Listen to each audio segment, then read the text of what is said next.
이 플라시보 효과라는 말은요, 가짜 약을 이 병이 굉장히 잘 되는 약이야 라고 이야기한 다음에 환자에게 투여를 하면 실제로 많은 효과, 엄청난 효과를 나타낸다 라고 해서 플라시보 효과라고 합니다. 이 약을 먹으면 좋은 약을 먹었으니 증상이 나아질 거야 하는 그런 기대감과 분명히 치료 효과가 있을 거야 라는 그 희망의 마음을 가지게 되는데, 이것이 바로 플라시보 효과라는 것이죠. 긍정적인 마음이 우리 가운데 생기면은 우리 몸에 면역 체계가 활성화된다는 것입니다. 자, 이와 같이 확신을 갖고 우리가 하나님 앞에 기도하면은요, 그 기도가 능력이 있어서 우리 몸의 면역 체계를 활성화시켜 준다는 거예요. 그래서 기도하면 능력이 생기고 기도하면 병이 낫는 놀라운 능력이 발휘되는 거예요. 이것이 성경이 이야기하는 게 아니라 과학적으로 증명이 된 겁니다.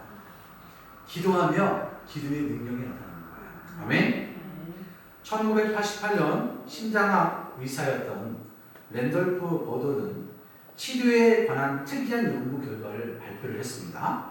이 샌프란시스코 일반 심장병동에 입원한 393명의 환자들을 채택해서 기도를 받는 그룹과 기도를 받지 않는 그룹으로 분류한 후에 환자를 위해 한 명당 5명에서 7명까지 그를 위해 기도하는 걸로 그렇게 실험을 했습니다.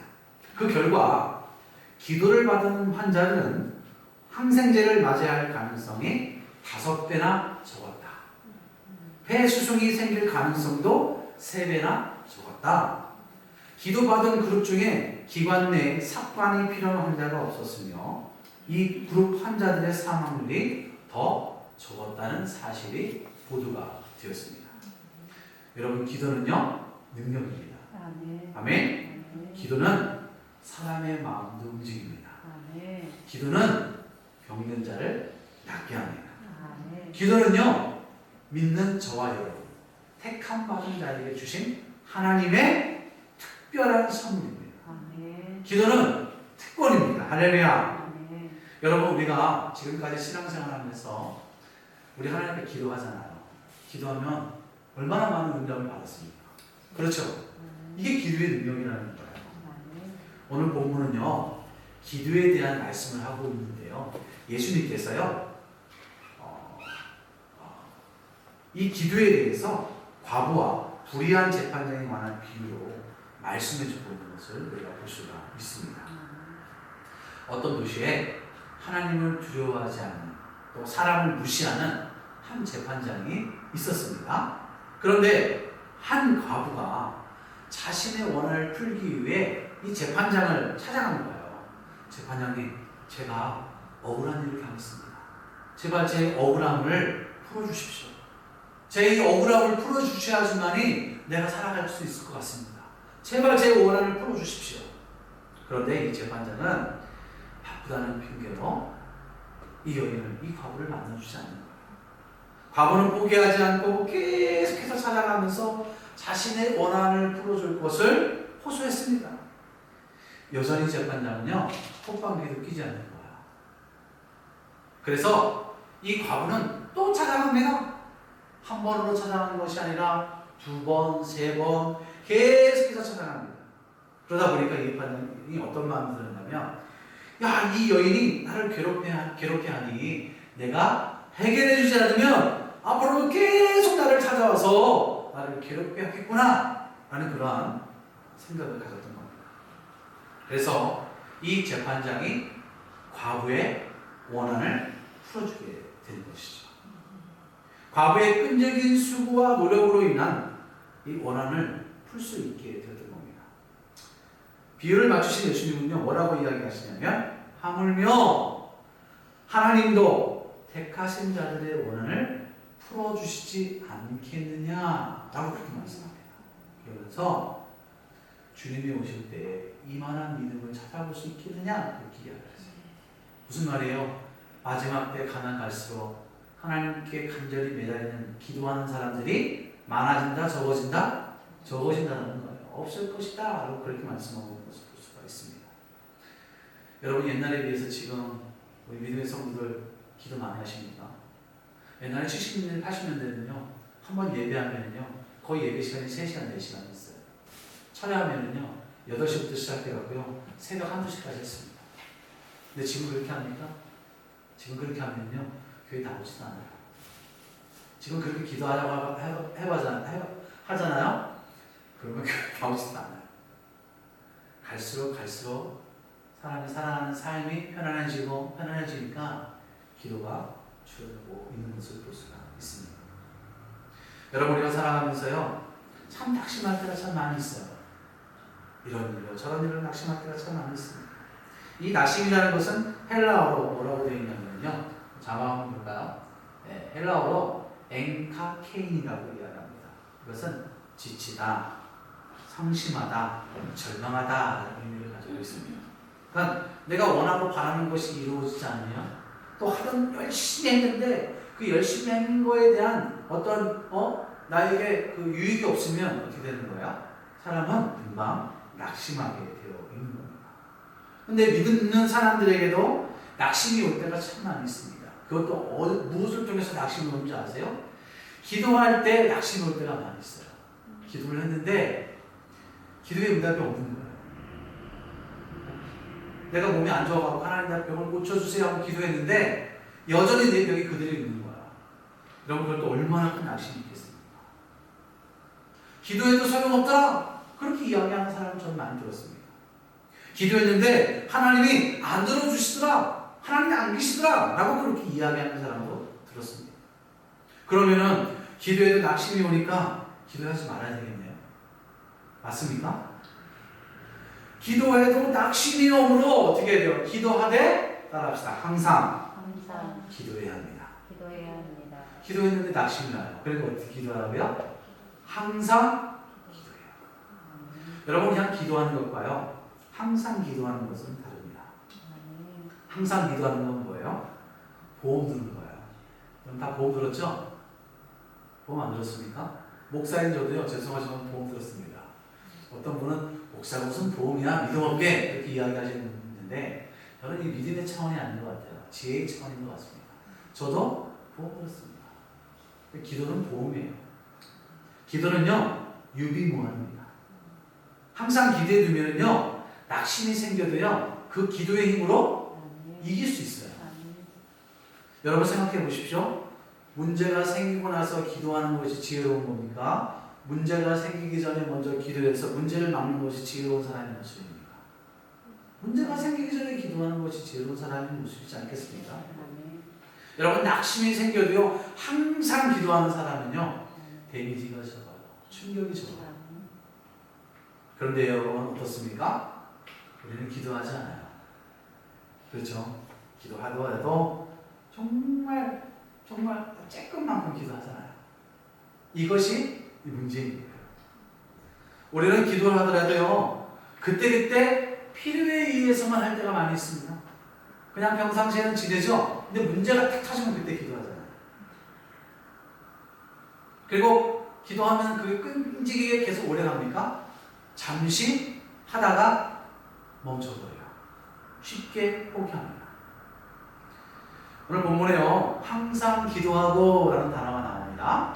이 항상 기도하고 해서 이 항상이라는 말은 헬라어로 판토테라는 뜻입니다. 이 판토테는 무슨 말이냐면 멈추지 않고 계속해서 기도하라라는 그 의미를 가지고 있어요. 그런데 이 본문에서 항상은 또 다른 의미를 갖고 있는 거예요. 어떤 의미냐면 때를 정해놓고 일정한 시간 이것을 의미하고 있는 거예요. 여러분 그리스도인은요 순간순간 기도해야 합니다. 그러나 때로는 일정한 시간을 정해놓고 기도하는 거룩한 습관이 우리 가운데 있어야 합니다. 새벽이고 낮이고 저녁이고 일정한 시간을 정해놓고 기도해야 한다는 거예요. 꼭 새벽 기도만 해야 되냐? 그건 아니에요. 왜? 낮에 기도할 수 없으니까 새벽에 조용한 시간에 하나님께 기도하는 거거든요. 하나님은 우리에게 낙심하지 말라고 하신 이유는 일정한 기도 시간을 갖고 기도하는 것을 전제한 상태에서 낙심하지 말아라 라고 그렇게 말씀하고 있는 겁니다. 그런데 기도하지 않는 사람에게 낙심하지 마라 라고 말할 수 있으시겠어요? 그건 아니에요. 그건 아니라는 거예요. 항상 기도하니 낙심할 필요가 없다는 거예요. 항상 기도하면 문제를 미리 예방할 수 있다는 거예요. 여러분 신기하죠? 이게 하나님의 기도의 법칙입니다. 하나님 이 기도의 법칙을 여러분들이 소유할 수 있기를 주의 이름으로 축복합니다. 그러면 예수님은 왜 항상 기도하며 낙심하라 라고 말씀하시면서 과부와 재판장의 비유로 말씀하셨을까요? 세 가지 의미가 있습니다. 첫째는요, 기도는요, 인내를 요구하고 있기 때문에 그렇습니다. 누가복음 18장 3절 말씀을 같이 읽어볼게요. 시작. 그 도시에 한 과부가 있어 자주 그에게 가서 내 원수에 대한 나의 원한을 풀어주소서 하되. 본문에 등장하는 과부는요, 재판장에게 어떻게 했어요?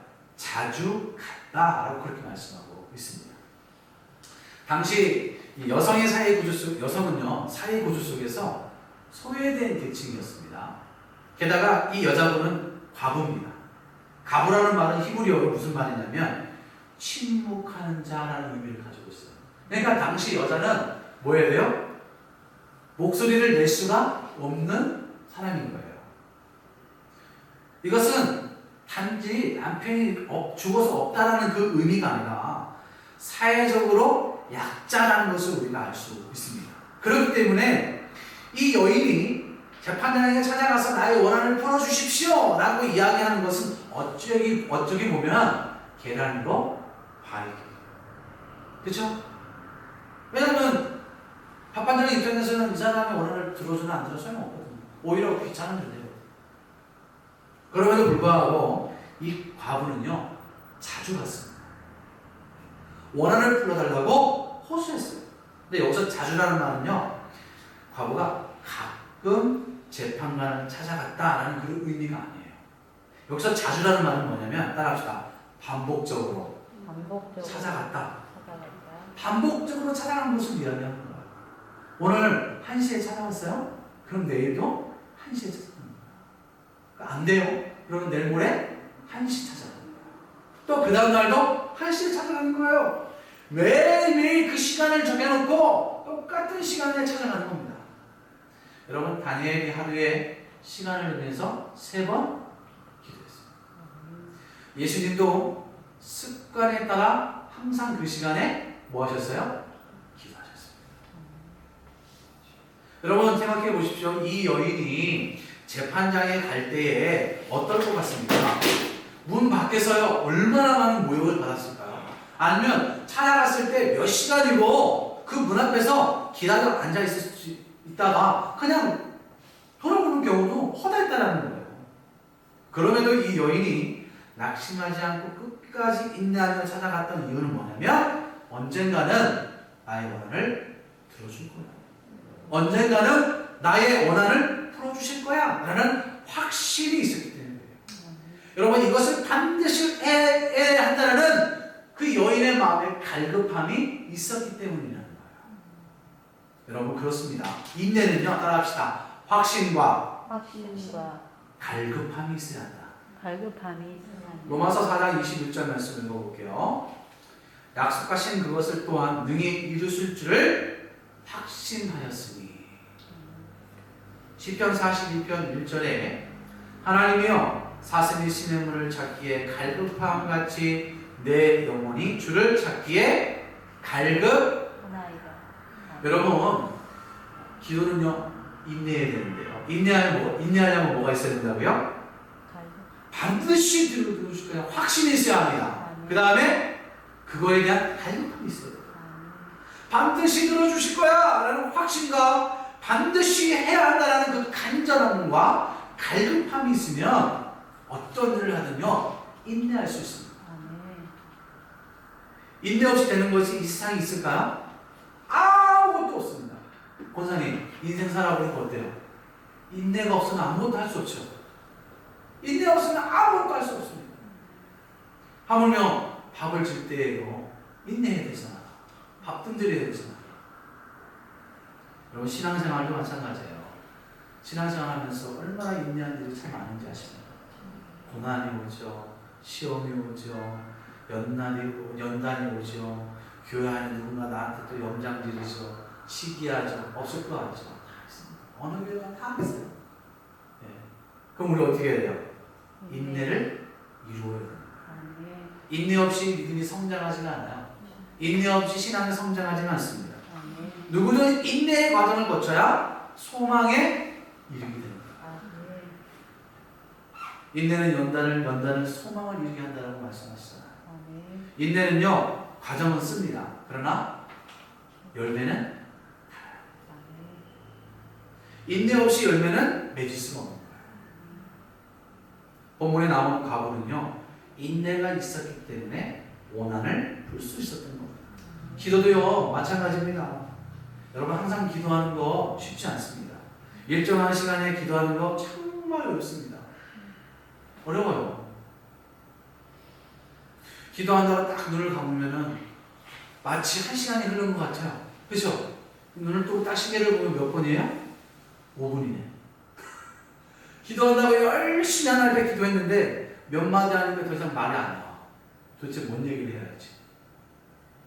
결코 기도 쉽지 않습니다. 그래도 기도는요 인내해야 돼요.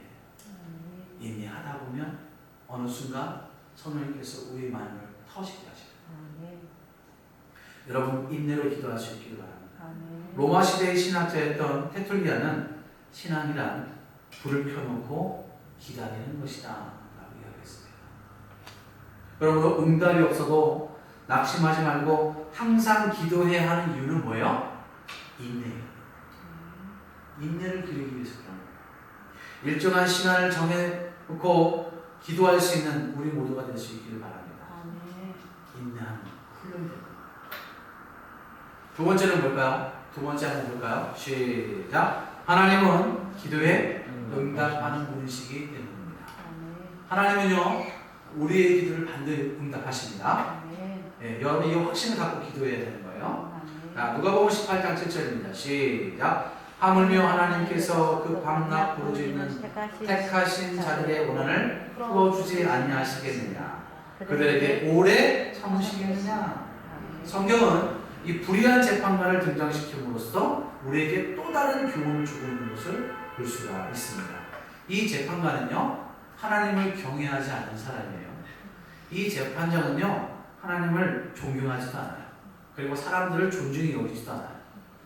존중이 여기는 마음 탈끝만 채 없는 사람입니다. 그는 자신의 지위와 권세만을 믿고 억울한 자의 원한을 묵인했습니다.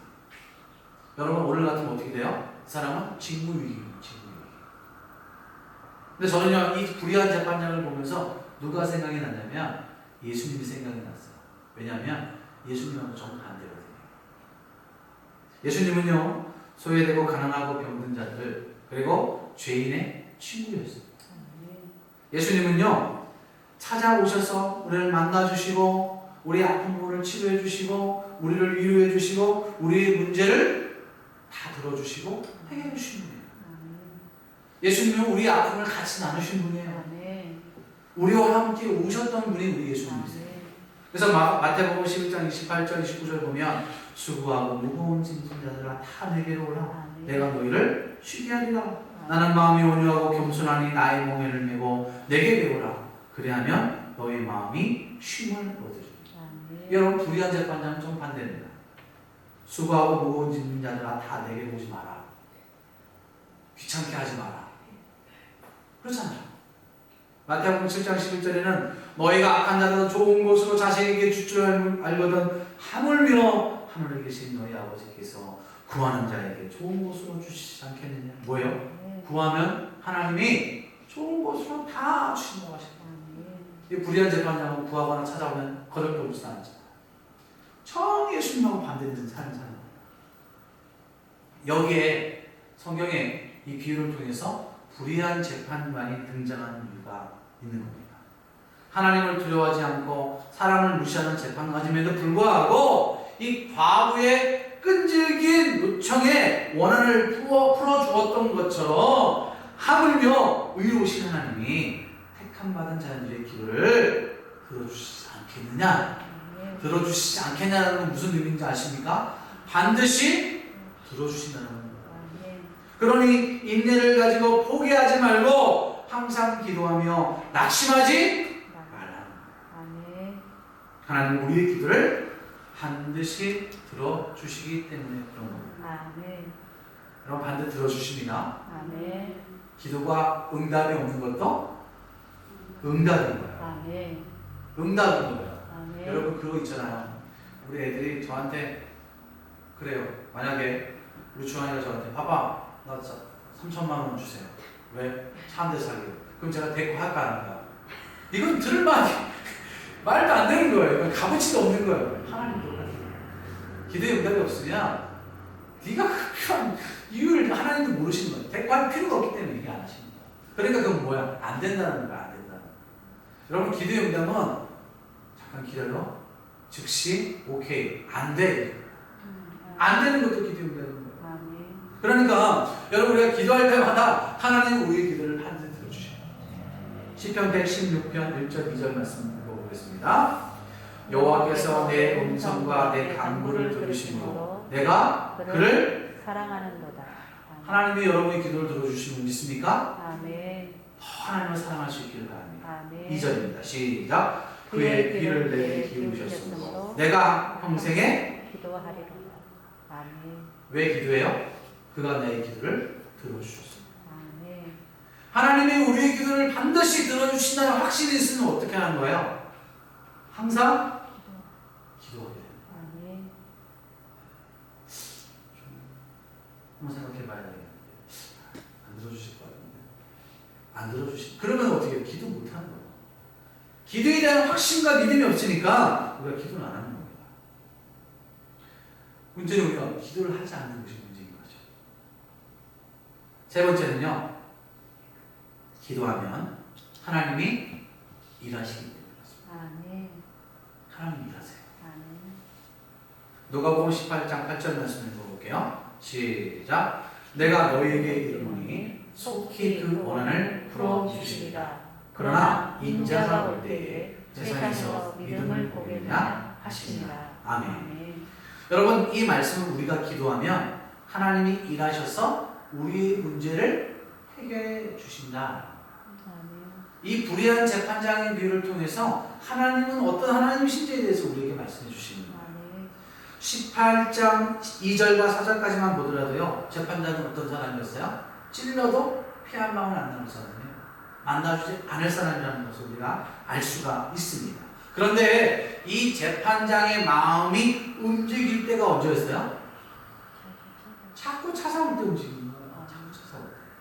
3절에 자주 그에게 가서 5절에 가부가 나를 번거롭게 하니 늘 와서 나를 괴롭게 하리라 하였느니라. 여러분 이거 과부가 계속 찾아왔다, 늘 왔다 라는 뭐냐면 기도의 관점에서 보면 뭔지 아십니까? 항상 기도했다.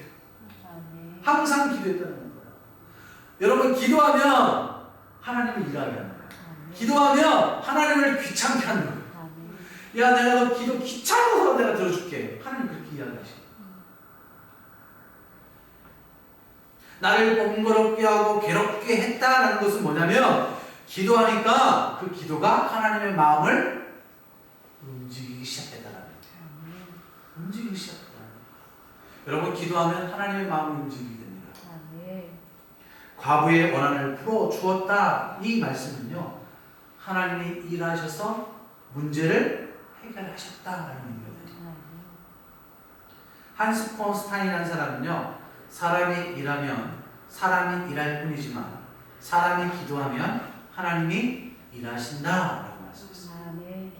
요한복음 14장 13절 말씀을 한번 같이 읽겠습니다. 시작. 너희가 내 이름으로 무엇을 구하든지 내가 행하리. 다시 한번 시작. 너희가 내 이름으로 무엇을 구하든지 내가 행하리니 이는 아버지로 하여 아들로 말미암아 영광을 받으시게 하려 함이라. 아멘.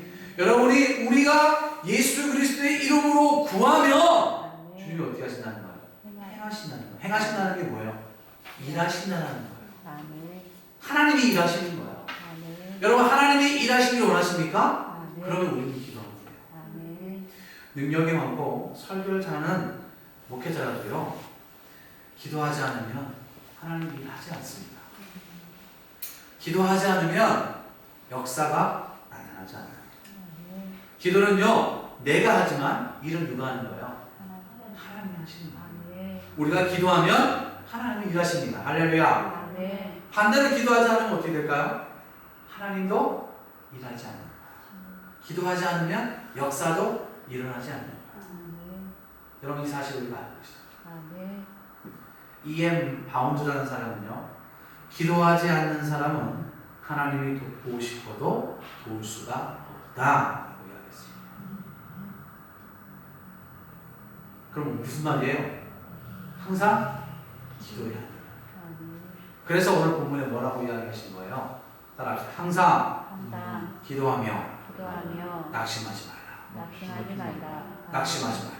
낙심하지 말라. 항상 기도하는 자는 낙심하지 않습니다. 아멘. 낙심할 일이 있어도 낙심은 이겨낼 수 있습니다. 아멘. 여러분 항상 기도하는 자가 될 수 있기를